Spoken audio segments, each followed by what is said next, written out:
Welcome to the AFR Saints channel, where we provide you daily content on your favorite team, the New Orleans Saints. Do us a favor and hit that subscribe button. Be sure to leave your comments below and smash that like button. Who dat? Mel Kiper released a 2-round mock draft today, Tuesday. And there was one significant change for the New Orleans Saints. We had seen Mel Kiper, the previous couple of mock drafts, mock Darnell Washington, the tight end out of Georgia, to the New Orleans Saints at 29. He has changed that projection.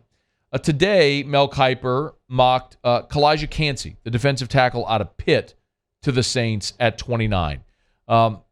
He mentions, of course, adding Colin Saunders, Nathan Shepard, there on the defensive line for the Saints, but they're probably not done.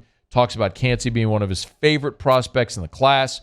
Explosive pass rusher, despite being undersized, 6'1", 281. But says he's going to rack up sacks at the next level. 14 and a half sacks the last 2 seasons. Mentions that New Orleans could also look at pass catchers or a tight end or a receiver. One of the consistent things we talked about with the Saints in all these mock drafts is there isn't a consensus. You see defensive linemen, you see receivers, you see tight ends, you see basically every position because when you're the Saints at this point, you have an awful lot of needs. I mentioned this is a 2-round mock draft, and so the Saints, of course, have 2 picks in the first 2 rounds, the 29th overall pick and then the 40th pick. So after taking Kalijah Kancey at 29, Mel Kiper projects the Saints to take the guy he had projected them to take with their first-round pick, Darnell Washington, the tight end out of Georgia. We all watched Darnell Washington at Georgia. He's the massive tight end, 6'7", 264. The Saints need a tight end. There's no other way to say it, y'all. Juwan Johnson has been great as a converted receiver, considering you took him as an undrafted free agent and molded him into this. But Adam Troutman as a 3rd-round pick has been a disappointment. I don't think you can confidently say that you're going to sign Troutman to a second contract. And who else do you have? Darnell Washington fits the mold exactly of what you need as a guy that can be an attached tight end, that can block, that's a big physical player at the point of attack, that can also go catch passes and has a huge catch radius. I'm with it. I'm going to say this again. With this draft for the New Orleans Saints, they have so many needs that I'm going to be good with darn near anything they do, as long as they get a defensive lineman with one of their first 2 picks. I would prefer it to be at 29. If you're sitting there at 29, take the best defensive lineman on the board. Maybe it's Kalijah Kancey. We've seen a lot of different guys mocked to the Saints at 29 at that position on the defensive line. We've seen Brian Breesy out of Clemson mocked to the New Orleans Saints. Kiper has him going 1 pick earlier to the Bengals. Again, the Saints' biggest deficiency a year ago was in their run defense. We have seen over the last 2 years a defense that set an NFL record for consecutive games without allowing a 100-yard rusher plummet to 22nd in the NFL in run defense. That, at the point of attack, sets the stage for everything else you want to do. The Saints have got to address it. You saw David Onyemata and Shai Tuttle and Kentavious Street all walk in free agency. You don't even have numbers, let alone production. You have got to add impactful guys. I like the 2 guys that you signed right now.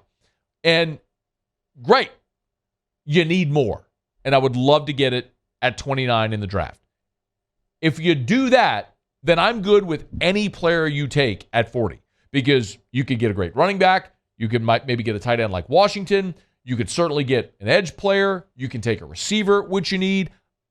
I am going to be good with whatever the Saints do at 40 if the first pick they take at 29 is a defensive lineman. Now, the other thing that's interesting, because I know a lot of Saints fans are keeping an eye on what happens with Hendon Hooker, and he is rocketed up a lot of draft boards. The Philadelphia Eagles pick at 30, and Mel Kiper is mocking a trade between Philadelphia and Seattle, with Seattle going up to number 30 to take Hendon Hooker out of Tennessee. There would be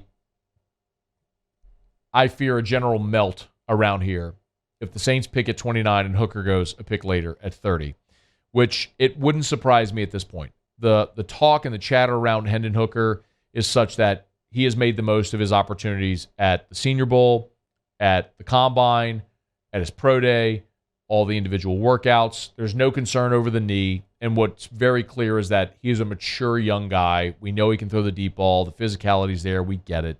It's really just a matter of coming off the injury and his age. It's the two things everybody have talked about. And someone is probably going to get a great value with Hendon Hooker if they're able to draft him late round 1 or in round 2. So that's the other thing that I know a lot of Saints fans have been keeping an eye on. But when you look at how round 2 plays out with guys like Jahmyr Gibbs at 37, O'Cyrus Torrence at 38, Drew Sanders, the All-American linebacker from Alabama at 39. There's just so much talent. I even look at players after the Saints pick, with the Kiper draft. Guys like Byron Young, the outside linebacker from Tennessee. Jack Campbell, the inside linebacker from Iowa. Players that I mean, we've seen Adebawore, the defensive lineman from Northwestern, mocked to the Saints in round 1. Kiper has him going 50 overall to Tampa. The point being, you're going to have great value in this draft. Not every draft sets up to be really deep. This is one where, as you look at these players that are being projected to go in round 2 and then day 2, late day 2, early day 3 picks, you look at players where you're going to get great value in them. I feel like that's this for the Saints. For whatever it's worth, Mel Kiper does have 2 LSU players going in round 2. The first LSU player off the board he has is B.J. Ojulari going 53 overall to the Chicago Bears. That would make a lot of sense. Ojulari has a lot of, as Kiper notes, has a lot of tape that makes him look like a top 20 pick. And then there's days or plays where, as a smaller edge player, he doesn't really look the part. I think the thing about Ojulari is he's just got to go to the right spot. I was doing an interview yesterday with a New York radio station. They were talking about Giants and possible players the Giants would take. And, of course, Azeez Ojulari is there in New York with the Giants. And the thing about B.J. Ojulari, very similar in size to Azeez, he's just not going to be a hand-in-the-dirt NFL player. Like, he can be a stand-up outside linebacker and be a great one. He's just got to go to the right defense.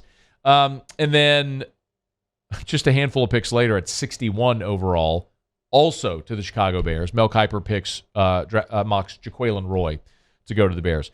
That's a guy who has made the most out of his pre-draft opportunities.